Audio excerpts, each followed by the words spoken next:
Algunos no sé si ya escuchasteis esto, si es así, bueno, pues siento repetirme, pero como hay mucha gente que todavía no ha escuchado esta charla, voy a intentar partir de cero, ¿no? O sea que, aunque sí que hay gente que me escuchó el año pasado, también es cierto que el conocimiento es dinámico, entonces yo siempre añado cosas a mis charlas. No tanto como yo, que 5 minutos antes, yo Renzulli, 5 minutos antes de hablar, está con el ordenador trabajando en una silla y metiendo cosas diferentes, ¿no? De hecho, el pasado mes de julio fuimos al ICOT, una conferencia mundial que hay sobre educación y pensamiento que fue en Bilbao, y él venía directamente de Santiago a Bilbao. Y cuando llegó a Bilbao, a mí me había enseñado la presentación que iba a hacer, y cuando llegó a Bilbao puso una foto de talento y la presentó allí delante de 2.500 personas, en plan sorpresa, porque yo no tenía ni idea que iba a presentar aquello, diciendo que talento en Galicia era el futuro, ¿no? Y claro, estaban allí, pues eso, 2.500 personas de todo el mundo viendo que talento en Galicia era el futuro, ¿no? Bueno, no me pases tan rápido. Ah, funciona. Vale.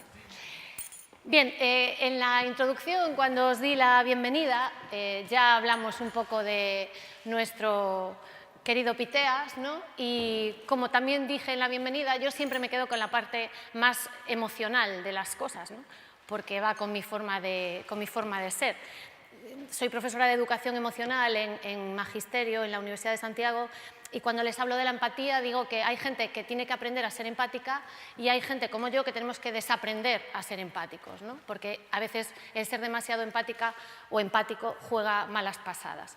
Pues como yo soy tan emocional, me fui a buscar pues esa parte más emocional también del señor Piteas, y a mí me interesaba mucho saber que él partió con una fila de remos y 2 velas cuadradas. De hecho, no se ve muy bien, pero ahí tenéis una foto simulando un poco la nao, la embarcación en la que este hombre puso rumbo a los mares del norte, ¿no? También me interesó mucho que unos clientes celtas que tenía, dije, ¡ay! ¡Qué agobio! Por fin, ¿no? Unos clientes celtas que tenía le dieron ahí unos consejillos sobre cómo tenía que modificar la embarcación, y dije, bueno, ahí está nuestra huella de que hay un gallego en la luna, ¿no? Algo tenemos que ver. Y era curioso porque este señor, que ahora pues, nos parece un gran científico y que hizo casi una odisea para aquel tiempo, era un tipo que en su momento fue muy alabado, pero también muy desacreditado y muy marginado, ¿no? Una gran metáfora con lo que les pasa a veces a los chavales y en las aulas, y también a los docentes, porque sobre todo los docentes así de este club de innovadores alternativos, pues a veces somos un poco desacreditados y marginados, ¿no? Eso del acoso escolar, efectivamente siempre se ve desde la perspectiva del alumnado, pero es que también hay mucho profesorado que sufre acoso en los centros y está solo ante el peligro, ¿no? Y tiene que de alguna manera pues eso, seguir un poco en ese rumbo, encontrándose constantemente olas y corrientes marinas que van en contra, ¿no? Se conoció a su viaje como el periplo del océano, y bueno, este hombre no era una sola cosa, algo que también nosotros intentamos. ¿Qué vas a hacer? ¿Qué vas a estudiar? ¿Qué te gusta? Pues mira, este era navegante, pero también era explorador, astrónomo, le gustaba un poco todo en general en el campo científico, y dicen que descubrió una isla que en aquel momento se llamó Thule, que podría ser Groenlandia, ¿no? Y leyendo historias de Piteas, pues como os decía antes, a mí lo que me interesó fue saber que este señor llegó a un lugar, a un paraje en el que el mar, la tierra y el aire se confundían, algo muy diferente, muy innovador, pero muy atrayente también, ¿verdad? Cosa que es lo que nos va a pasar a nosotros, ¿no? Es decir, algo un poco desconocido, sobre todo hace unos años a los primeros que vinisteis, pero que de algún modo nos atraía, ¿no? nos imantaba. Y bueno, además descubrió las galletitas, las pancakes de hielo, las galletitas de hielo, que son esas formaciones que veis aquí, que son como pequeñas cookies, ¿verdad?, de hielo. Y el tío tuvo tanta suerte que vio las auroras boreales y el sol de medianoche, algo que espero no morirme sin ver. Seguro que alguno o alguna ya habéis tenido esa suerte. Por tanto, estamos ante algo desconocido para muchos, pero que de alguna manera nos atrae y que busca descubrir tierras nuevas y, sobre todo, tierras muy maravillosas. Mi ponencia se llama El Triángulo Mágico porque el triángulo es la configuración que más se repite cuando hablamos de enriquecimiento y cuando hablamos de talentos, ¿vale? Y de capacidades. De hecho, bueno, pues algunos de vosotros conocéis la petaca esta que llevo detrás, es del micrófono, así que no os escandalicéis. Algunos de vosotros conocéis probablemente una guía chiquitina que publiqué hace unos años también para profesores, que se llama así, o Triángulo Máxico das Altas Capacidades. Bien, un autor que probablemente todavía no entrasteis en contacto con él, que es Feldhusen, fue un poco el que recogió y sintetizó todo lo que tiene que ver con el desarrollo y la identificación del talento en educación. Tenéis ahí su libro, que se llamaba así, Identificación y Desarrollo del Talento en la Educación, un libro que además dio lugar a un programa, el TIDE, y en este libro él intentaba decir o señalar las claves para buscar el talento, fomentar el talento, y no solo esto, sino incluso potenciar el talento excepcionalmente alto, que es lo que conocemos como superdotación. No nos vamos a quedar con esto porque sería un vértice del triángulo, y lo que nosotros queremos buscar aquí es una metodología que busque talento y que fomente talento en las aulas y que además atienda a los niños superdotados y a las niñas superdotadas. Pero no vamos a trabajar en el campo de la superdotación, sino que vamos a descubrir una metodología que, a la vez que trabaja con esos niños que están en el top, que serían los excepcionalmente talentosos, pueda trabajar con el resto de los niños del aula para descubrir y desarrollar y optimizar sus talentos.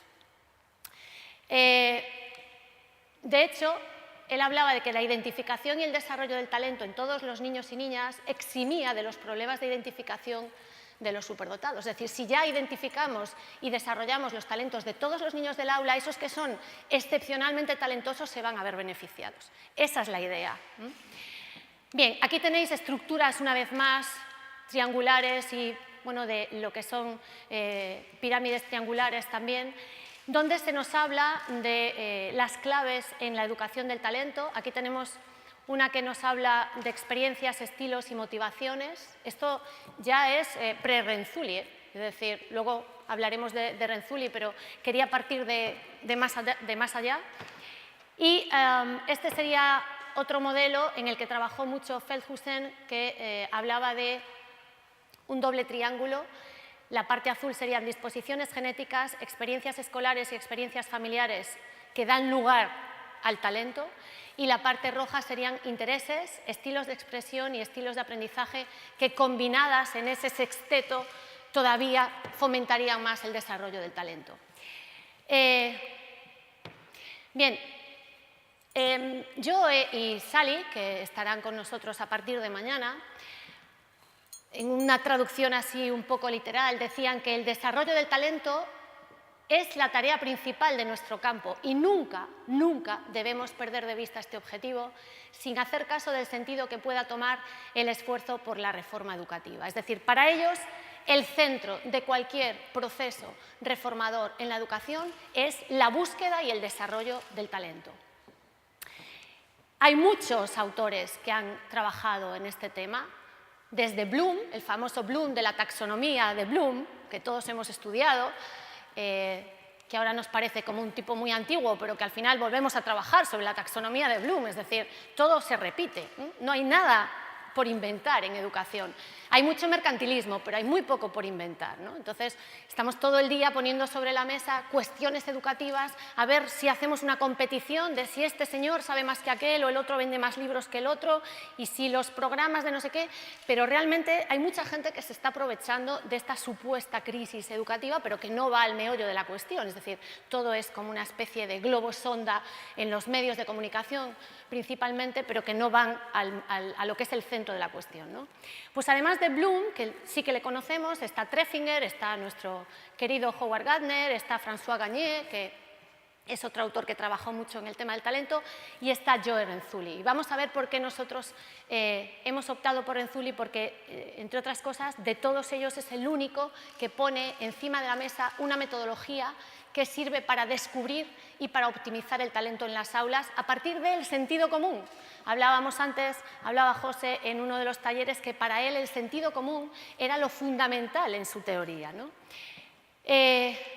Hace unos años, en España, hubo un intento por parte de Luz Pérez, profesora de la Universidad Complutense, que algunos conocisteis en la primera edición, cuando el proyecto era Talento 3.0, cuando era un poco el embrión de lo que hoy es el proyecto principal, y algunas colaboradoras suyas, porque las mujeres también hacemos cosas, hablaban un poco también de estas tríadas sobrepuestas o concéntricas, en las que hablaban de la capacidad, la motivación y la creatividad, los tres anillos que vamos a explicar a continuación de una manera más práctica, pero hablaban también del contexto escolar, el contexto familiar y el contexto social, tomando un poco esa teoría de Feldhusen que os comentaba antes, y además la sustentaban en el autocontrol y el autoconocimiento de los alumnos y las alumnas como pilares fundamentales para cualquier modelo de desarrollo del talento. Desde estas primeras teorías siempre se dividieron los talentos en académico-intelectual, artístico, técnico-vocacional y socio-interpersonal. Si esto lo traducimos a competencias LOMCE, lo tenemos súper clarísimo. No nos hace falta ir a ningún lado, si es que está todo descubierto. Simplemente hay que tener sentido común. Bien, vamos entonces ahora ya a poco avanzar y centrarnos más en el tema. Esto es un poco introductorio, pero siempre me gusta, es la típica diapositiva en la presentación que siempre dudo eliminarla, pero luego la vuelvo a dejar porque, aunque me parece bastante obvio, creo que a veces es importante que lo obvio se manifieste, ¿no? La ventaja que tenemos en el sistema educativo es que nosotros tomamos la teoría de Joe Renzulli y de su grupo de la Universidad de Connecticut, pero no solo tomamos esa teoría, sino que tenemos una ventaja los que estamos a pie de obra, que somos nosotros y nosotras, que es, además de investigar sobre esa teoría, ponerla en la práctica, es decir, llevarla al aula, llevarla a la realidad del aula, no vivir en una dimensión absolutamente abstracta y alejada de lo que es la realidad, el día a día de las aulas, de los niños y de las niñas, de los profesores y de las profesoras, de los orientadores, de los directores, de los asesores. Es decir, hay un contexto real en el que nosotros podemos introducir esa teoría, podemos probarla y podemos investigar. Y de eso se trata PITEAS. PITEAS lo que va a hacer es, después de estos 2 años experimentales, lo que va a hacer es tomar esta teoría, introducirla en la práctica, de alguna manera experimentar con ella en el aula y a partir de ahí obtener resultados de investigación. Y no lo contrario. Y esto, en cierta medida, estoy tirando piedras contra mi propio tejado. En la universidad lo que hacemos es investigar para que después lo que investigamos en la universidad se ponga en práctica en las aulas. Pero no debería ser así. Deberíamos primero poner en práctica y a partir de ahí obtener resultados de investigación, porque entonces esa investigación es una investigación real y significativa, no es una investigación de despacho, no es un artículo publicado en una revista. ¿Cuántas tesis doctorales se han hecho en el tema educativo y en psicología educativa que se han quedado en eso? ¿Cuántos programas educativos, por ejemplo, de educación emocional o de educación en valores o de cualquier otra, sobre todo temas transversales, ¿no? ¿Cuántos se han hecho y se han quedado en eso? Entonces, la idea es que la investigación se nutra a partir de la acción. Es el famoso esquema de investigación-acción que estuvo tan de moda, sobre todo pues, hace una década más o menos. Partimos de ahí y llegamos a los famosos procesos. Triángulos por todos lados. José sueña con círculos que se mueven, yo siempre sueño con triángulos. O sea, yo soy más lineal y José es como más random, que dicen los americanos, ¿no? Uy, perdón. Vale, siempre que hablamos de talento, siempre que hablamos de capacidades, tenemos que partir de 3 procesos. 3 procesos que, una vez más, y aquí están estos diagramas este diagrama de flujo, estas flechas que están unidas, que hacen una especie también de triángulo. En este caso, bueno, me salió ahí un poco isósceles, pero no debería ser los lados iguales, ¿no? Equilátero.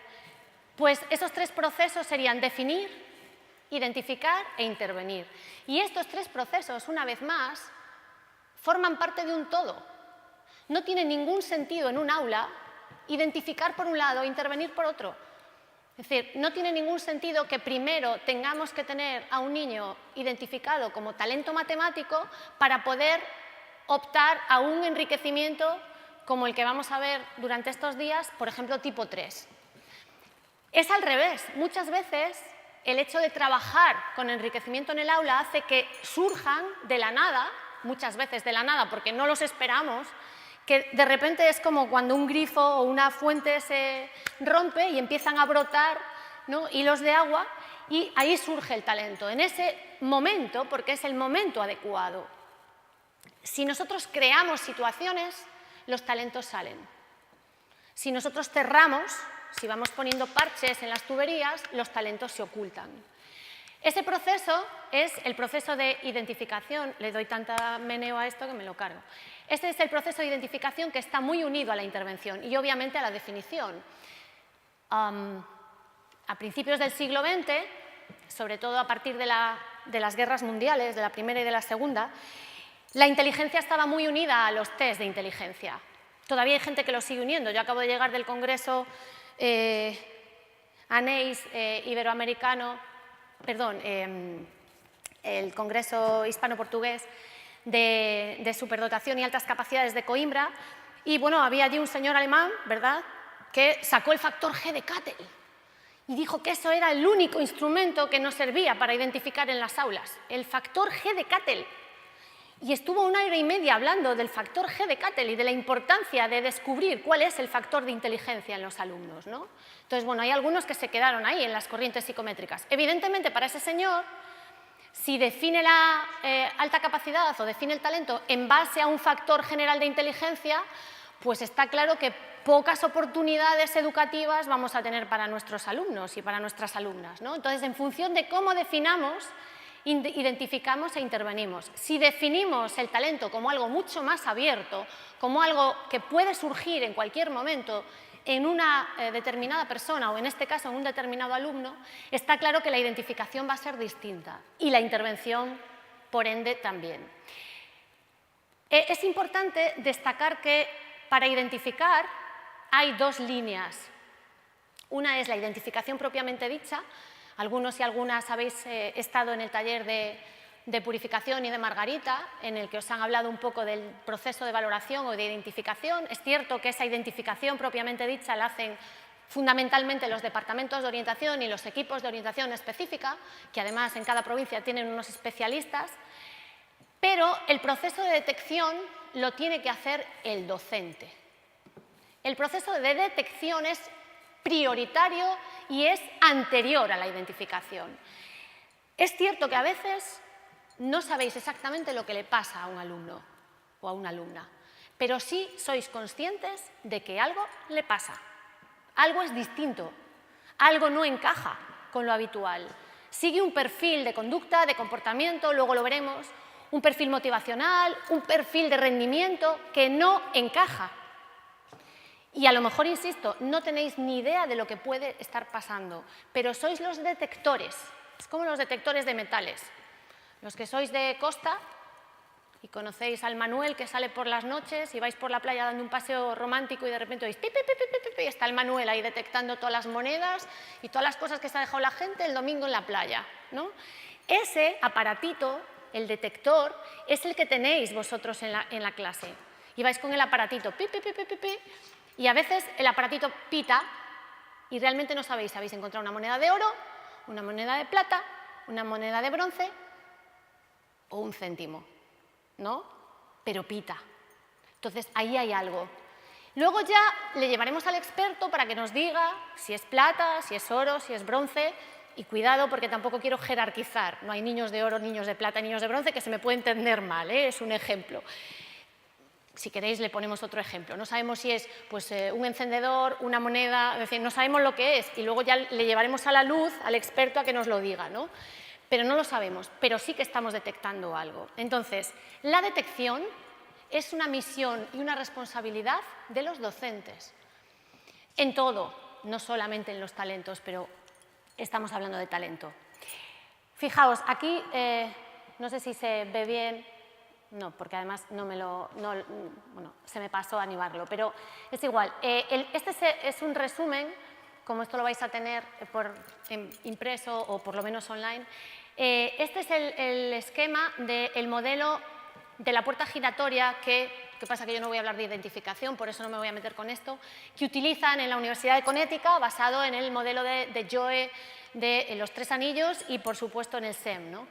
Bueno, pues según este modelo, hay muchos falsos negativos en el sistema educativo. Es decir, hay muchos niños que pasan desapercibidos, y no estoy hablando de superdotación, en ningún momento, sino niños que pasan desapercibidos, que no les vemos absolutamente ningún potencial y que lo tienen.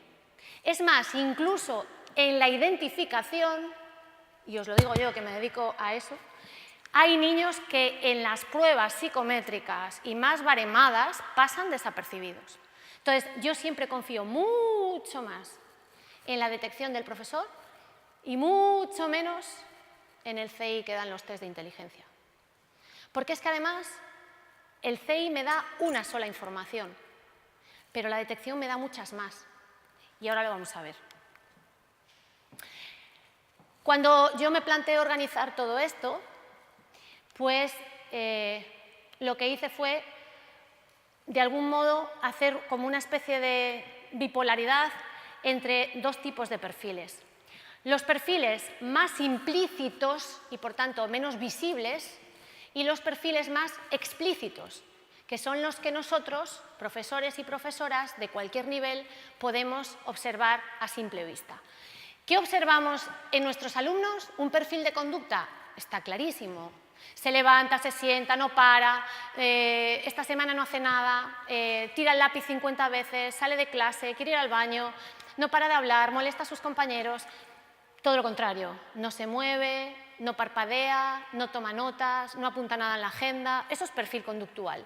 Vemos lo que hacen, ¿sí? Eso lo vemos. Perfil académico. Aprueba, suspende, mejora, empeora. Aprueba en esta, suspende en la otra. Subió en matemáticas, bajó en literatura. Eso también lo vemos. Es algo objetivo. Y el perfil emocional. Últimamente está muy irascible en clase. Con cualquier cosa se molesta. El otro día se echó a llorar. Está como apagado. ¡Buf! Está súper eufórico. Esto también lo vemos. Son manifestaciones que a simple vista las podemos ver. Esto es lo que no vemos. El perfil cognitivo, el perfil motivacional y el perfil emocional y rasgos de personalidad. Eso no lo vemos. Eso tenemos que llamar a veces al orientador para que nos diga cómo va la historia. Y no lo vemos. Pero es que muchas veces lo que vemos es la consecuencia de lo que no vemos. Entonces, si vemos algo aquí que nos huele raro, vayamos a esto para ver qué es lo que pasa. ¿Me estoy explicando? Entonces, esta es la consecuencia que en el aula aparece y esta es la causa o las causas de esas consecuencias. Pensad, es cierto, que en un contexto educativo que es muy complejo, nunca se puede hablar de una ley causa-efecto, ¿vale? No, es decir, las reacciones de nuestros alumnos no solamente están causadas por una causa, normalmente es una conjunción de circunstancias, ¿vale? Pero sí que es cierto que muchas veces hay señales de alarma, señales de alerta que nos ayudan a buscar cuáles son las causas de las consecuencias. Perdón, sí, lo dije bien. Vale, vamos a empezar por el perfil cognitivo, ¿ok? O sea, esto no hace falta que lo comente, lo comentaré como reacciones a, pero vamos a desgranar en lo que nos queda estos 3 perfiles. Perfil cognitivo. ¿Qué es un gifted? ¿Qué es un gift? Un gift es un regalo. En inglés, gift se traduce como regalo. Por tanto, un gifted es el que tiene un regalo. ¿Es un superdotado? No. No tiene por qué ser un superdotado. Un superdotado sería un super gifted, que suena así como muy, ¿no?, de anuncio de la tele. Soy un super gifted. Por cierto, hablando de super gifted, hoy escuché una cuña publicitaria de una entidad bancaria que se dedica a programas educativos, ridiculizando absolutamente el tema de la educación y de los superdotados.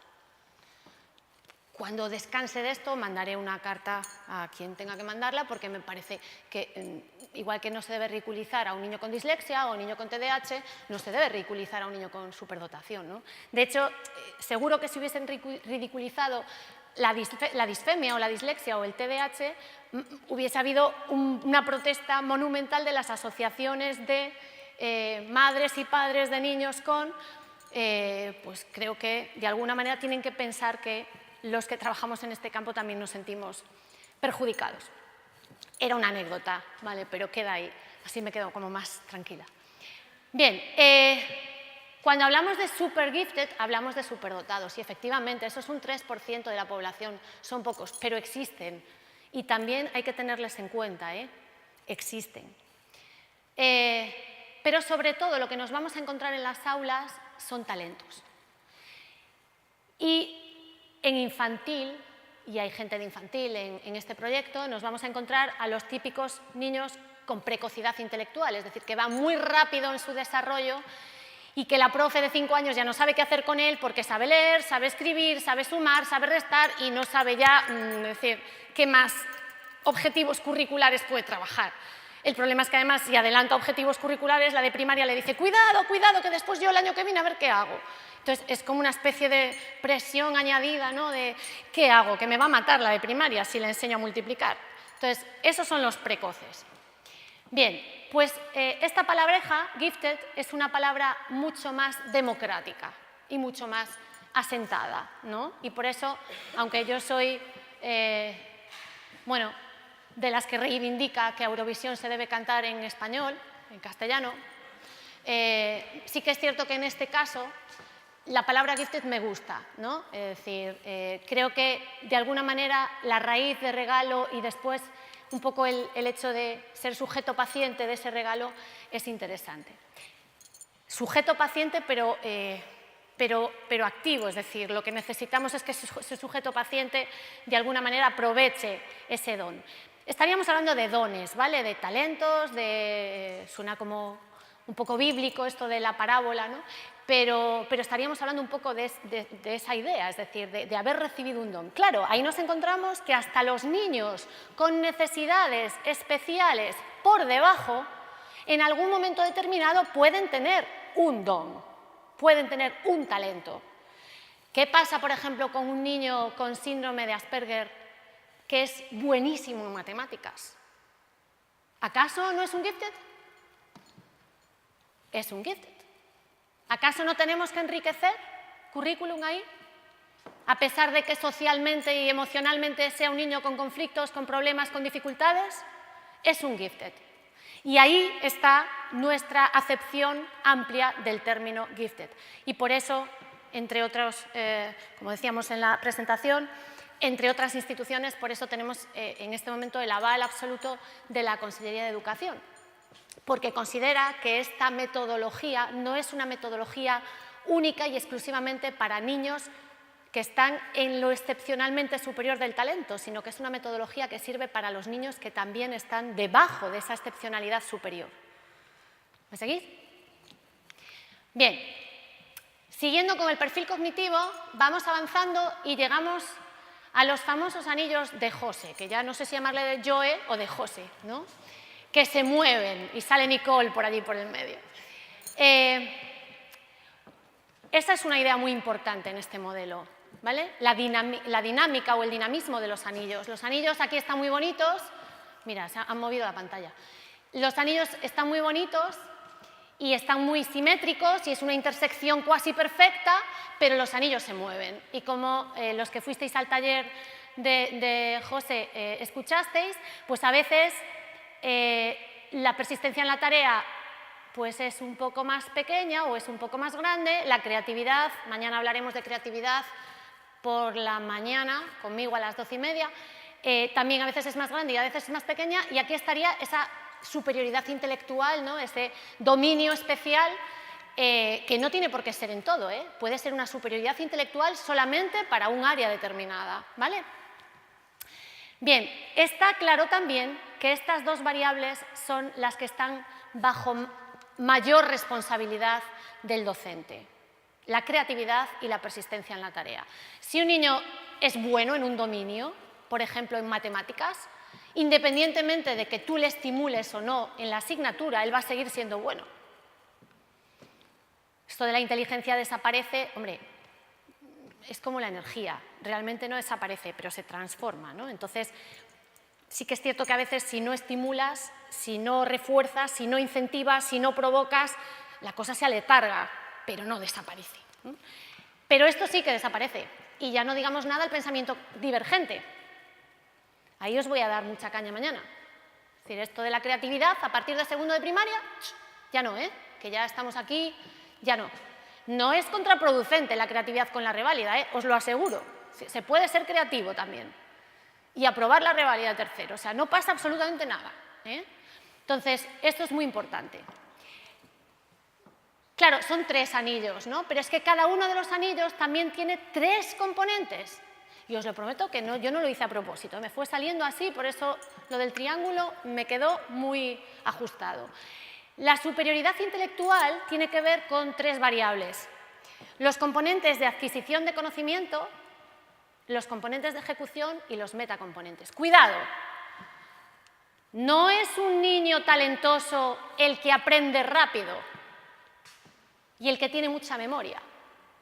Es un niño talentoso el que aprende rápido, tiene mucha memoria, pero utiliza bien lo que sabe. Porque monos de repetición puede haber muchos. Pero lo importante es que ese saber que tú tienes almacenado sea un saber significativo y resuelva problemas y afronte tareas. No te puedes quedar en saber mucho. Hace años, y aquí hay gente de mi generación, afortunadamente, porque como siempre doy clase en la universidad, cada vez me veo más mayor, y ellos cada vez más jovencitos, ¿no? Pero bueno, aquí hay más homogeneidad. Yo no sé si os acordáis de hace años del famoso programa de Javier Sardá de Crónicas Marcianas. Ahí empezó todo esto de los reality shows, ¿no? Claro, nos parecía súper escandaloso aquel programa y ahora, claro, con lo que hay ahora era como, uy, qué conservador era este tío, ¿no? O sea, qué poco escandaloso era. Después ya vino Pepe Navarro, y ahora ya es el acabose, ¿no? Ese rollo. Salía un niño que controlaba mucho de Egipto. No sé si os acordáis de este crío. Yo empezaba a hacer mis pinitos aquí en las altas capacidades y a este crío lo llevaba el grupo de altas capacidades de la Universidad Complutense de Madrid. Y un día, en un seminario, en un congreso, en algo, pues estábamos de charla y salió en conversación este niño, ¿no? Y me decía una de las psicólogas que lo había atendido, me decía, este niño es un mono de repetición, es un ratón de laboratorio, o sea, es un mono de feria. La madre cobra por cada programa no sé cuánta pasta, el padre y el hermano mayor son como 2 ceros a la izquierda en casa, y la madre es la que, ¿no? La madre del artista, y lo lleva de programa en programa, y antes de cada programa el crío se chapa mogollón de cosas, porque está entrenado. Y de hecho, si lo sacas del guión, no sabe responder. Y si además de sacarlo del guión, le preguntas que razone una cosa y relacione un tema con otro, no sabe, no sale de ahí, ¿vale? Entonces este niño era un gran talento mnemotécnico, un gran talento memorístico, un gran almacén, en su cabeza cabía muchísimas cosas, probablemente le apasionase ese tema, pero no tenía una organización y una estructuración de las ideas suficiente como para ser brillante en la ejecución y brillante en la planificación, que es lo que son los componentes de ejecución y los metacomponentes. Entonces, tienes que saber las valencias y aprendértelas rápido, pero si no sabes cómo utilizarlas para la formulación, no te sirve de nada. ¿De acuerdo? Entonces, hay muchos alumnos que se aprenden las valencias rapidísimo, pero cuando tienes que formular no sabes cómo usarlas, no sabes cómo es la proporción. Entonces, ese conocimiento no se ejecuta. Ahí está la clave. Con respecto a la creatividad, no me voy a parar porque mañana hablaré largo y tendido sobre esto. La creatividad está definida por 3 variables: originalidad, calidad e importancia y adecuación. No es creativo todo lo que es original. ¿De acuerdo? Hay cosas que son originales, pero no son creativas. Hace unos años, a mí me encanta la arquitectura y me gusta relacionar mucho el tema de la creatividad con la arquitectura. Hace unos años habían diseñado un puente, un arquitecto, no me acuerdo exactamente para dónde era, seguro que alguno si es aficionado lo sabrá, que era maravilloso, majestuoso, súper original, súper moderno, pero la gente resbalaba porque era de cristal y todo el mundo se caía. No me acuerdo exactamente dónde era, pero os acordáis de esta historia, ¿no? Sí, pero yo creo que el que digo yo era fuera de Galicia, pero bueno, pues por ahí va la cosa. La gente iba paseando y decía, qué maravilloso es, ¡pum! Y todo el mundo se caía. Entonces, qué original, sí, pero ¿qué le faltaba? Adecuación. En este caso, sobre todo, adecuación. Chico, es para que pasen X número de personas todos los días, ¿vale? Hay muchas cosas originales, pero que de funcionales no tienen nada. Solo hace falta ver un desfile de modelos de alta costura. Que dices, qué mono le queda a esta chica el pavo real en la cabeza, pero a ver cómo voy yo al instituto mañana sí. Entonces, hay muchas cosas originales, pero que no son creativas, ¿de acuerdo? No me voy a parar en esto porque, insisto, mañana voy a retomarlo. Y luego la persistencia en la tarea. Aquí está la madre del cordero, si me permitís. Claro, todo el mundo dice, pero ¿cómo persistencia en la tarea? Pero si este niño es un talento tremendo y no hace nada y está súper desmotivado. Es muy persistente en la tarea, pero no está motivado. Claro, porque la persistencia en la tarea es una motivación selectiva. Entonces, me decía hoy por la mañana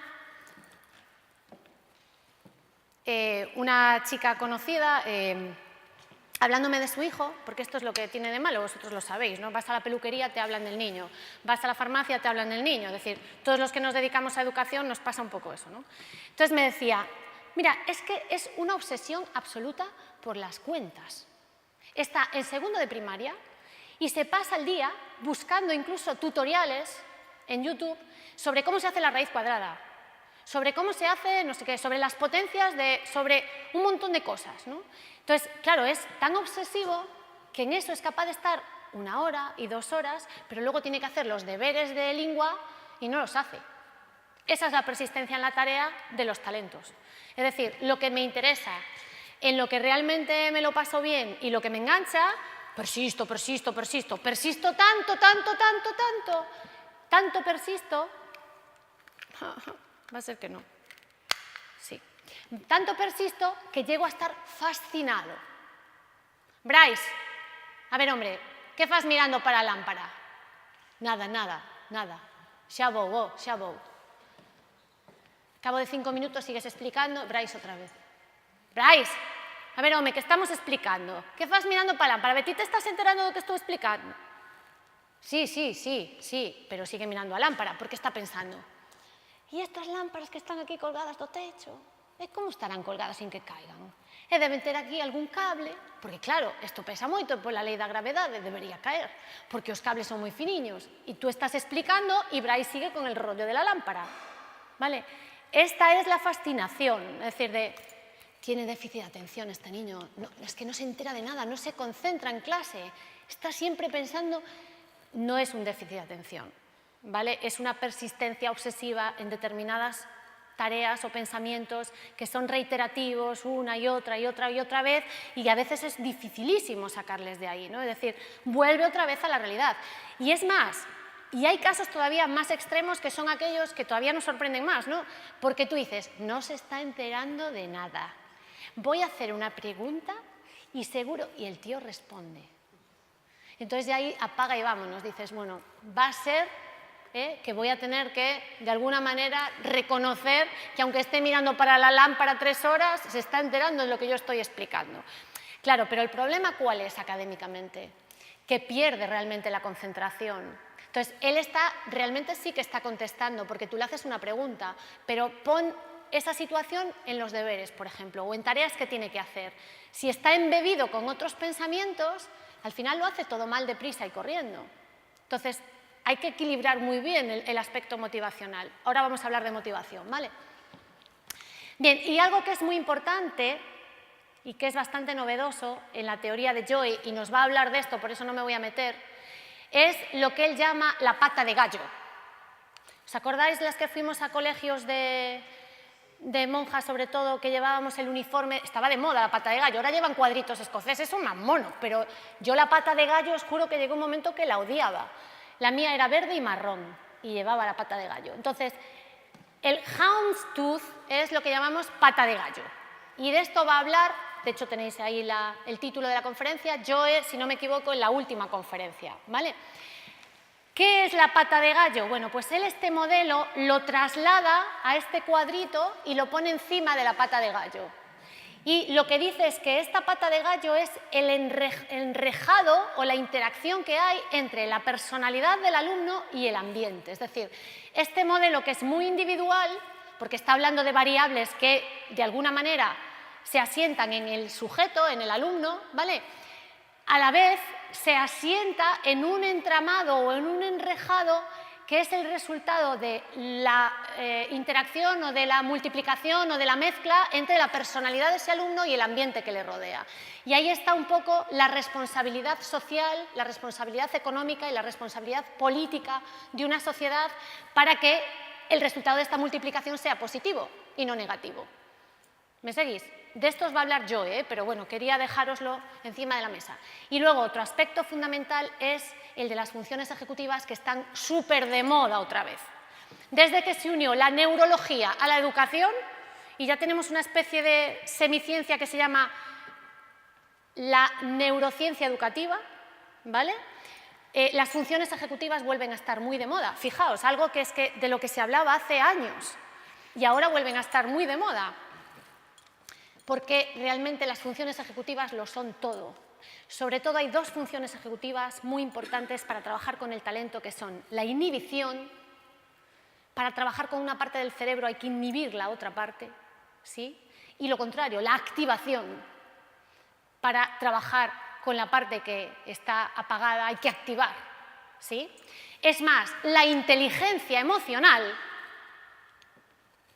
que también está en el cerebro, en el sistema límbico, es una parte importantísima de las funciones ejecutivas. Es muy importante enseñarle a los niños que el tálamo y la amígdala no se vayan de ligue solos sin contar con el neocórtex, porque eso es peligroso. Entonces, lo que tiene que hacer el tálamo es decirle primero al neocórtex, ¿qué hacemos? Y el neocórtex le contesta, ni se te ocurra insultar al profesor, aunque estés muy en caliente. Y entonces el neocórtex le dice a la amígdala, simplemente en bajito dices, me cago en tu madre, y ya está. Entonces la amígdala es la que da la orden y dice, vale. Pero es muy importante, de hecho eso es lo que nos separa de las demás especies animales. Tenemos tres cerebros. El reptiliano, somos reptiles, en nuestra profundidad más cerebral somos reptiles. Luego tenemos el cerebro límbico, que es el emocional, que sigue siendo un poquito animal, un poquito primitivo, y luego ya vino el superneocórtex a racionalizarlo todo. Y eso es muy importante porque creemos que las emociones tienen que ver con otro tipo de metáforas que ponen en juego al corazón y a las vísceras. Y no, es absolutamente cerebral. Entonces, las funciones ejecutivas asientan este modelo para trabajar desde la realidad. Pero de esto insisto que os hablará mucho Joe. Vamos con el segundo perfil, que vamos mal de tiempo, son y cuarto, no, son y 20 pasadas, que es el motivacional. De esto os va a hablar Sally, o sea que bueno, voy bien porque como aún os van a hablar más, aunque no me dé tiempo a hablar mucho, a Sally le pedí explícitamente este año que hable de esto, ¿vale? Y quiero que os hable del underachievement. El underachievement es la discrepancia que hay entre el potencial y el logro, entre lo que yo puedo conseguir y lo que realmente consigo. El underachievement es lo que llamamos bajo logro o bajo rendimiento. Y es cuando un alumno o una alumna tiene una gran habilidad potencial cuando esperamos mucho de él o de ella y, sin embargo, su actuación es mediocre. O aunque no sea mediocre, desde luego no llega a ser lo que esperamos. Cuidado aquí, porque está el fracaso cualitativo, no solo el cuantitativo. Ah, pero suspende. No, aprueba. Pero es que con aprobar a este chaval no le llega. Quiero decir, este tío podría ser el top de clase y está, de alguna manera, minusvalorando y desaprovechando sus capacidades. ¿Qué pasa? ¿Que lo único que importa es que apruebe o que suspenda? ¿Vale? Y ya no hablo de calificaciones, hablo de incluso un nivel de medida cualitativo del profesor, es decir, puede dar más y no lo da. Esa es la idea. Evidentemente, tiene que haber persistencia en el tiempo y no puede haber una dificultad de aprendizaje añadida, porque entonces ya no sería underachievement. Si nosotros tenemos un crío talentoso, pero que tiene dislexia, probablemente el underachiever tiene que ver con la dislexia, ¿vale? O tiene un trastorno de atención, o tiene, pues lo que decíamos antes, un síndrome de Asperger, por ejemplo, ¿no? Entonces, ahí ya no podríamos hablar de underachievement, pero cuando realmente ese niño no tiene ninguna dificultad, pero no está desarrollando su potencial, estamos hablando de un bajo logro. Y, además, evidentemente, tiene que persistir en el tiempo. No se trata de que un chaval en una evaluación dé un bajón, si luego otra vez vuelve a las... ¿Vale? Es decir, tiene que haber una persistencia en el tiempo. Ahí lo que estamos encontrando es un desaprovechamiento absoluto del potencial y un absoluto deterioro de sus propias expectativas de autorrealización. Es decir, nosotros tenemos unas expectativas con respecto a él y no las cumple, pero es que él tiene unas expectativas con respecto a sí mismo y no las cumple. Y el problema, y esto os lo digo porque en este año he estado trabajando y concentrando mucha energía en mi trabajo con adolescentes, estoy trabajando con muchos chavales talentosos y chavalitas talentosas de secundaria y bachillerato, llega un momento, hay un clic que se cronifica esto y eso es peligroso.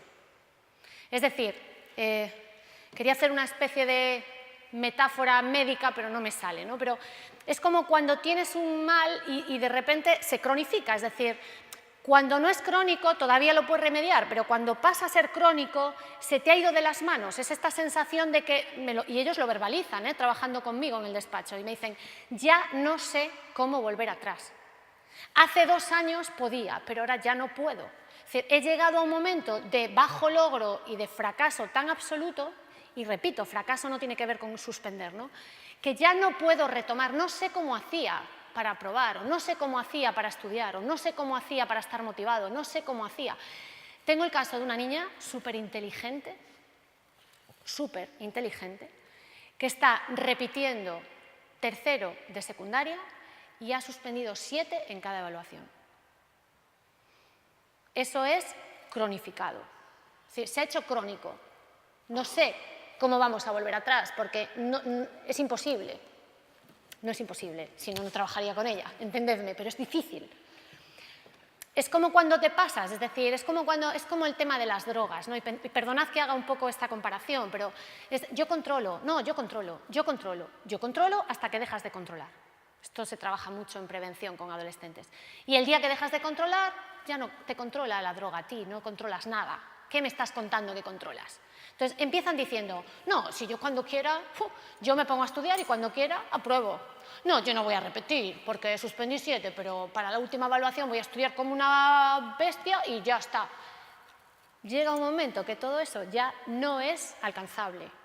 Y ahí está el bajo logro por excelencia. Y trabajando con adolescentes lo ves absolutamente claro. Claro, estos bajo logradores, aunque suene mal, pueden ser voluntarios o involuntarios. Es decir, hay un bajo logro al que contribuye el sistema, y por eso estamos aquí, y hay un bajo logro al que contribuye su propia no voluntad, porque voluntad sería un poco paradójico, ¿no? Es decir, el de repente abandonarme a la suerte, no pienso hacer nada más. Nuestro chiste dice algo así como, mi profesora dice que soy un bajo logrador, pero yo lo que creo es que ella es una sobreexpectante, es decir, que tiene expectativas más altas de lo normal, no es que yo tenga logro más bajo de lo normal, ¿no? Es decir, ¿dónde están las expectativas y dónde está el logro? ¿Vale? A veces poner unas expectativas muy altas tampoco es bueno, cuidado. Siguiendo con el perfil motivacional, efectivamente, la motivación de logro, que es la que nos ayuda a explicar todo esto, es un poco la diferencia que hay entre la parte del puente en la que estamos y la parte del puente, o mejor dicho, la orilla en la que estamos y la orilla que podemos alcanzar. Esto es muy vygotskiano, ¿no? También lo conocemos, igual que a Bloom, y sigue de moda. Es decir, ¿os acordáis de la zona de desarrollo próximo de Vygotsky, ¿no? Es decir, esto lo chapamos mi madre querida, ¿no? Piaget y Vygotsky, o sea, una cosa. Bueno, pues los socioculturalistas, ¿no? Vygotsky habla de que el niño puede llegar a un lugar más alto, por eso se llama el andamiaje, gracias a el pulso del adulto, ¿no? Gracias al impulso del adulto, al empuje del adulto. Pues este término es muy horizontal, no tan vertical, pero es muy vygotskiano. Cuando se habla de motivación de logro, Del Siegel, un profesor también de la Universidad de Connecticut que trabaja con Joe y con Sally, habla de que la motivación de logro de alguna manera se configura en función de 3 variables o 3 factores. De estos 3 factores hay uno que es más interno al individuo, más intrapersonal, según palabras de Gardner, no intrapersonal, interpersonal, y luego hay 2 que son más interpersonales, es decir, más de fuera, ¿no? La percepción ambiental, y lo enlazamos con lo anterior. Claro, es importante que las expectativas de éxito que tengamos sobre los alumnos y las alumnas sean realistas. A veces también nos hacemos unas expectativas demasiado altas y eso no es bueno. A veces nos hacemos unas expectativas demasiado bajas, eso tampoco es bueno. El mensaje de no vas a poder, es que yo nunca pensé que pudieses, es que yo creo que a ti esto te queda grande, es que esto es muy difícil para ti. Cuidado, porque a estas expectativas no solo contribuimos los profes, contribuyen mucho las familias, que es el gran caballo de batalla del proceso educativo en el siglo XXI. Y no me voy a meter con este tema porque nos daría para otras jornadas. Pero a veces es muy difícil lidiar y coordinarse con las pautas educativas de los padres. Porque tú estás tirando de un carro y ellos están tirando de otro. Y esto en los pequeños se nota muchísimo, sobre todo en infantil y en primaria, ¿vale? Entonces, las expectativas de éxito tienen que ser realistas y tenemos que, de alguna manera, basarnos en el criterio de inteligencia exitosa. Es decir, que si tú tienes una potencialidad, si tienes una habilidad, si tienes una capacidad, deberías tener éxito en determinadas tareas, ¿vale? La autoeficacia, que sería la confianza que ellos mismos y ellas mismas tienen en sus capacidades y que hagan atribuciones correctas de sus logros y de sus fracasos. La teoría de la atribución causal, que es muy interesante, de Weiner, que también no está pasada de moda, también es tradicional, también es clásica, pero la tenemos que volver otra vez a retomar, nos dice que las atribuciones tienen que ser correctas. Claro, todos sabéis que tenemos un locus de control interno y un locus de control externo. Hay gente con más locus de control interno, mea culpa, mea culpa, mea culpa, mea culpa. Siempre es su culpa, todo lo que sale mal es su culpa. Y también tenemos los locus de control interno al revés. Es que bueno, es que a mí me sale todo bien. Y luego tenemos los externos, ¿no? Los de qué mala suerte tuve, es que si no se hubiese puesto en mi camino, es que desde luego, es que hoy salí con mala pata, es que desde luego no tengo el día, topa fuera, ¿no? Es decir, en función de qué número compré a la lotería, me va a tocar o no me va a tocar, topa fuera. Esto es muy típico de los adolescentes, Es que esa profe, es que tuve muy mala suerte, estaba muy cansado ese día, es que nos puso unas preguntas tan complicadas, topa fuera. Y luego tenemos lo contrario, los del locus de control externo para lo bueno, es decir, qué buena suerte tuve. Yo es que tengo suerte, Realmente, o sea, no sé cómo lo conseguí, o sea, es rarísimo que lo haya conseguido, es que mira qué bien me vino, todo es, ¿vale? Que el azar le sonríe, ¿no? Él no tiene ninguna responsabilidad cuando las cosas le salen bien. Bueno, pues este tipo de atribuciones internas y externas es muy importante que sean realistas también. Cuando hay que atribuir nuestro fracaso a nuestra falta de esfuerzo, por ejemplo, pues hay que hacerlo. Oye, tengo que esforzarme más. Y cuando hay que atribuirlo a otra cosa, pues debemos hacerlo también. Pero hay que ser objetivo en ese sentido, hay que hacer una buena un buen análisis, ¿no?, de las causas externas, internas, estables, inestables, que es lo que hace la teoría de la atribución causal. Y luego estaría el interés significativo. Ahí estamos nosotros. Cuanto más valor le den a la tarea y el resultado de esa tarea, más motivación de logro. ¿Quién tiene en las manos que la tarea que estemos haciendo en clase tenga mucho significado y mucho valor? Nosotros, porque los libros de texto, poquito. Nosotros tenemos ese cometido, esa responsabilidad. Y os prometo, y lo sé porque llevo 3 años trabajando con muchos de vosotros y yendo de centro en centro, que con la misma tarea, la misma página del libro, la misma actividad y la misma unidad didáctica, hay profes que enganchan y hay profes que no enganchan nada. Y eso es porque tú tienes en tus manos ese valor de la tarea. No la tiene la tarea en sí. Es cierto que hay tareas que ya de por sí son valiosas y son significativas. Pero incluso las que no lo son, en función de cómo tú las plantees en clase, van a ser más significativas o menos significativas. Les van a enganchar más o les van a enganchar menos. Antes hablaba de la empatía. Es fundamental para ser un buen maestro y un buen docente, y una buena maestra y una buena docente, ser empática. Si tú eres maestra de infantil y no sabes quién es Bob Esponja, la llevas clarísima. A lo mejor te repatean los dibujos animados, pero si tú en clase hablas de Patricio, los niños te comen a besos. Hay una conexión en ese momento absolutamente afectiva que dice, esta profe sabe quién es Patricio. A partir de este momento, todo lo que diga la profe es fantástico. Si lo hacemos con adolescentes y le das un título de un libro de vampiros, va a pasar exactamente lo mismo. Jope, la profe se ha leído la saga, no te has leído nada. Pero ¿sabes cómo se llama un personaje? O Star Wars. Hay profes, yo no, pero hay profes que no les costaría ningún trabajo hablar de Star Wars en clase. Pero conecta, porque el punto de conexión es un antes y un después. Si eres una persona que sabes engancharles, a partir de ese momento, aunque expliques el ciclo de Krebs que sea un peñazo, les va a molar, porque es que la profe lo explica tan bien. Ese es el antes y el después. El aprendizaje no se basa en el contenido, se basa en quien lo enseña. No lo dudéis, y esto es muy arriesgado decirlo, pero todos hemos aprendido a sumar, ¿o no? Me da lo mismo la LOMCE, que la LOCE, que la LOCSE, que la LOPEG, que lo que sea. ¿Todos hemos aprendido a sumar? ¿Hay alguien aquí que no sepa sumar? El contenido es el mismo. ¿Sí? Yo estudié GB y aprendí a sumar. Los niños ahora aprenden a sumar. El contenido es el mismo. No vamos a inventar tampoco la pólvora. ¿Cuál es la diferencia? El profesor. Si vosotros cerráis los ojos y os digo, traed a vuestra mente, vamos a hacer el ejercicio, aunque me vaya del tiempo. Cerrad los ojos. Traed a vuestra mente la cara del mejor o de la mejor profesora que habéis tenido nunca. 1, 2, 3. ¿Quién te vino a la cabeza?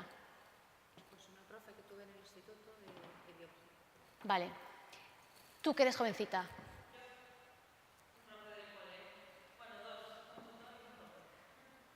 Del cole de primaria. Vale. Tú. Un profesor de música. Ahora, no me digas que tú también eres profe de música. Ah, si no estaba sesgado. Tú. ¿Tu profe de historia? Tú, chica de pelo guay. Tu profe de infantil. Creo que las 4 o 5 personas que habéis hablado, generacionalmente, del todo no coincidís. Pero todos habéis pensado en un profe guay. ¿Qué marcaba la diferencia? ¿Cuál era la cualidad de tu profe de música que más te impactaba? ¿Tú eres paciente y simpático en tus clases? Piensa en ese profe de música cuando estés en clase. En tu caso. El acercamiento a los alumnos que no era él en su sitio. ¿Tú eres cercana? sea que la tienes como referencia ahí. El de historia.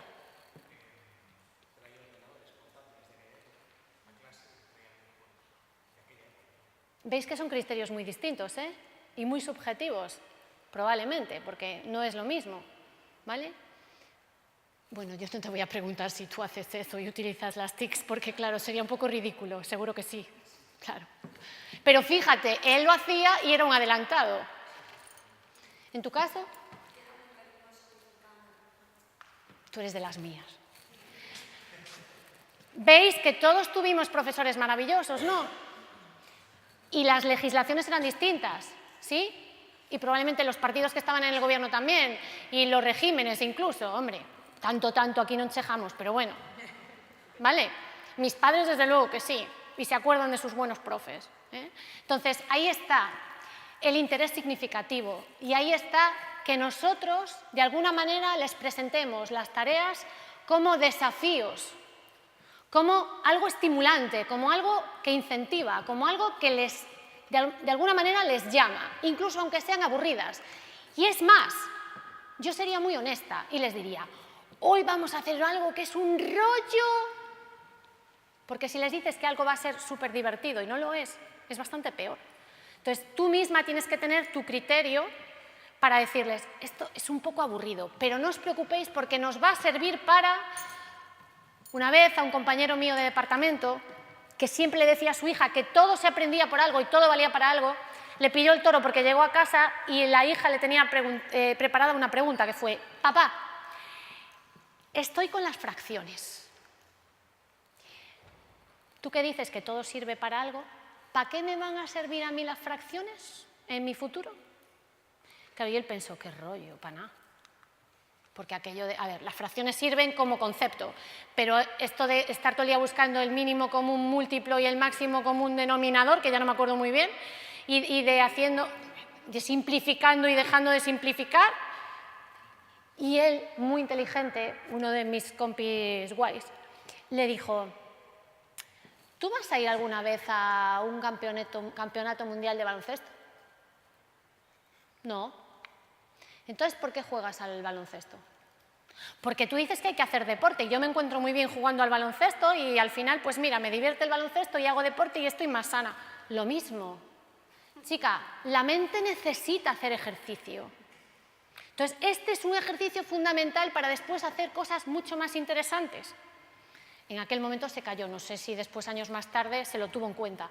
Pero es un poco así, es decir, la cabeza también hay que usarla y hay cosas bastante aburridas, pero que nos sirven para usar la cabeza. Lo importante es que mezclemos esas cosas con otras que sean mucho más divertidas, ¿vale? No me quiero liar.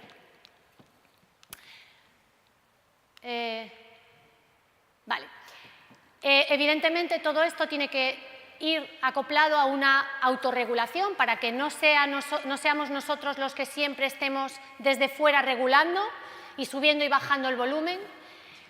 Por tanto, debe ser el alumno o la alumna la que ya llegue un momento que se autorregule y sepa, pues de algún modo, ¿no?, tener sus propios mandos, y las metas deben ser siempre realistas y debemos siempre adoptar estrategias útiles, que ellos las vean como útiles, ¿vale?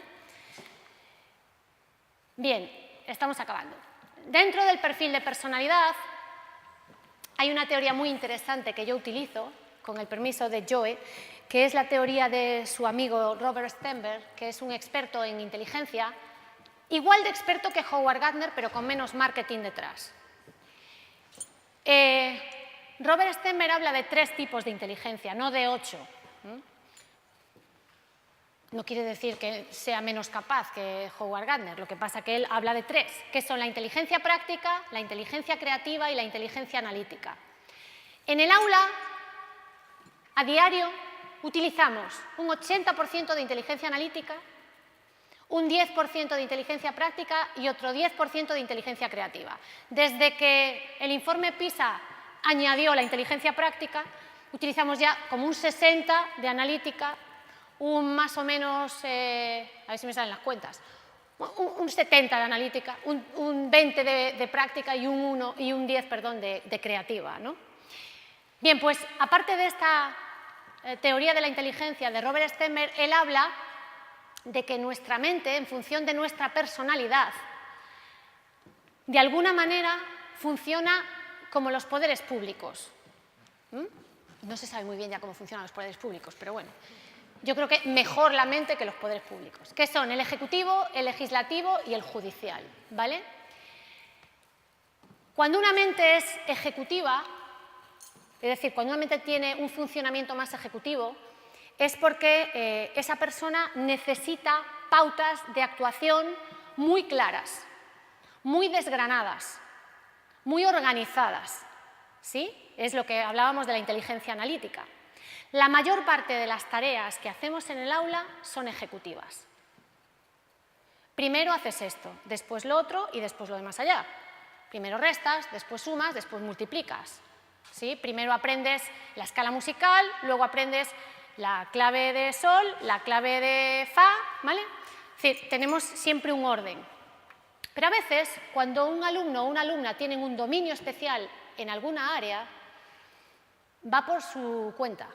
Es decir, no sigue esa organización de los pasos tan establecida, ¿sí? Es más random, que es lo que decía yo antes, ¿no? Es más anárquica en su organización mental. Y ahí aparecen los otros dos perfiles, que son el legislativo y el judicial. El legislativo, yo siempre pongo un cocinero porque me sirve de ejemplo, es el que abre la nevera y se inventa un plato. Saca unas pechugas de pollo, una especie que tiene allí, un poco de vino de Rioja que le quedó, o de Mencía que le quedó la semana pasada, tiene allí pues cuatro coles de Bruselas de la menestra del día anterior, bueno, y se monta un guiso, ¿sí?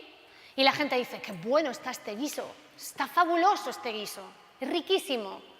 Y a la semana siguiente le vuelven a pedir el mismo guiso. ¿Por qué no haces el guiso de pollo del otro día? Y, ¿qué? ¿El guiso de pollo? Llevaba pollo, ¿no? ¿Y qué más llevaba? ¿Qué pasa? La ventaja es que esa persona legislativa y por tanto muy creativa tiene muchos recursos. Entonces coge pollo, mezcla otros ingredientes y le vuelve a salir el plato de rechupete. Pero no es la misma receta de la semana pasada. Uno de los problemas es que no automatiza el proceso. Entonces, por eso los alumnos que son muy creativos y que van un poco así, a veces necesitamos centrarles porque son tan resolutivos y tan creativos que resuelven hoy una tarea, pero pasado mañana no se acuerdan de cómo la resolvieron y, aunque tienen recursos y son capaces de volverla a resolver, no han automatizado el proceso. ¿Por qué tengo que aprender la tabla de multiplicar? Si yo sé que multiplicar es sumar tantas veces el multiplicando como me dice el multiplicador, ya, pero cuando vayas al supermercado y te ponga oferta del 4×1 o 3×2 o 5×7, no te vas a poner a sumar tantas veces el multiplicando como te dice el multiplicador, porque te cierra el supermercado y no has acabado la cuenta. Ahí está la importancia de automatizar, ¿sí? Entonces, el problema de los alumnos con talento es que van un poco a su bola, van un poco por libre y no automatizan la receta y luego no saben cómo tienen que cocinar el pollo. Y luego estarían los judiciales, que son, y permitidme la expresión, los tocapelotas del aula. Ya hablando un poco mal y claro. Profe, allí creo que te has confundido de signo, porque pusiste un menos y tiene que ser un más. Bueno, vale, gracias, ya lo corrijo ahora. ¿Sigues hablando? Profe, pues yo eso lo vi en YouTube el otro día en la tablet de mi padre y decía que esos pingüinos vivían también en... Bueno, muchas gracias, gracias. Vamos a tenerlo en cuenta que esos pingüinos viven también en... ¡Profe! Claro, a la cuarta vez que levanta la mano, dices, ¿qué hago? Es decir, lo tiro por la ventana, lo mando a buscar tiza, ¿qué hago? ¿No? Yo siempre pongo una solución y los que me conocéis lo sabéis. Y es que le digas al principio de la clase, hoy voy a cometer 3 errores, Manuel. A ver si eres capaz de detectar qué errores son. Porque así va a estar tan centrado en fastidiarte y pillarte los errores que probablemente levante menos veces la mano. No sé si funciona. Hay gente que me dice que sí. Podéis intentarlo. Bien, y luego está el nivel global y el nivel local y las tendencias, ¿vale? El nivel, estoy hablando de mente, El nivel global y el nivel local tienen que ver con ir de lo particular a lo general o de lo general a lo particular. En el aula vamos siempre de lo particular a lo general. Ejemplo, ejemplo, ejemplo, ejemplo, práctica, práctica, entrenamiento, otra vez ejemplo. Llevamos 2 meses con ejemplos de cómo se suma y ya sabemos sumar. Entonces, el problema es que ellos tienen la versión contraria. Tú les das la idea general y ellos particularizan enseguida y aplican la idea general. Por tanto, tenemos que encontrar un punto intermedio de equilibrio entre no pasarnos de particulares o de locales porque los chavales se aburren en el aula, ¿vale? Y luego estaría mentalmente lo que sería la tendencia a cerrar esquemas o la tendencia a abrir, ¿sí? Que es lo que Stenberg llama tendencia conservadora o progresista, que no tiene nada que ver con la ideología política, sino que tiene que ver con el tema de la mente, ¿no? Es decir, mentes que tienden a abrir y mentes que tienden a cerrar. Pensad que el sistema educativo tradicional es muy cerrado, es muy conservador en ese sentido. Por eso esto bueno, pues va a ser como una especie, ¿no?, de liberación para ver qué otras cosas también funcionan. Y me falta... Creo que me he saltado una diapositiva. ¿Hola? Se ha cansado. Ah, pues no. Me faltaban los perfiles emocionales, que no sé por qué no salen. Ahí están. A nivel emocional tenemos 2 tipos de perfil muy claros, que son los que tienden hacia afuera y los que tienden hacia adentro, es decir, los centrífugos y los centrípetos, ¿vale? Hay alumnos y alumnas que tienden a relacionarse más y hay otros que tienden más a meterse dentro, ¿no?, a interiorizar. Vale, siempre cuando hablamos de perfil emocional tenemos que hablar de una dimensión interpersonal y una dimensión intrapersonal. Y cuando hablamos del talento o de las capacidades elevadas, tenemos 3 clarísimos perfiles opuestos, bueno, 2 opuestos y 1 intermedio. Los alumnos que niegan las altas capacidades en prol de o a favor de, es que en prol suena muy bien, ¿no?, es una expresión gallega que a mí me gusta mucho, en prol de la aceptación social, es decir, yo quiero pasar desapercibido, perfil muy típico en las niñas, y que nadie sepa que en matemáticas soy muy buena, que nadie sepa que sé 3 idiomas o que nadie sepa que porque yo quiero tener amigos. El contrario es, soy una pasada, soy súper inteligente, tengo un talento especial para la música y si no tengo amigos me da lo mismo. Es decir, es el perfil centrado en lo social y negando la alta capacidad o el talento, y el perfil centrado en la alta capacidad que niega el bienestar, que niega el bienestar social, ¿vale? Y luego lo que tenemos que encontrar es el equilibrio entre estos 2 perfiles, es decir, el perfil del niño o de la niña que, aun demostrando y explicitando su talento, busca la compañía y acepta y se integra con los demás niños del aula, ¿vale? Esos serían los perfiles emocionales. Y ahora, como iba esta mal colocada... Hola. Y acá. Vale, pues a partir de aquí empezamos.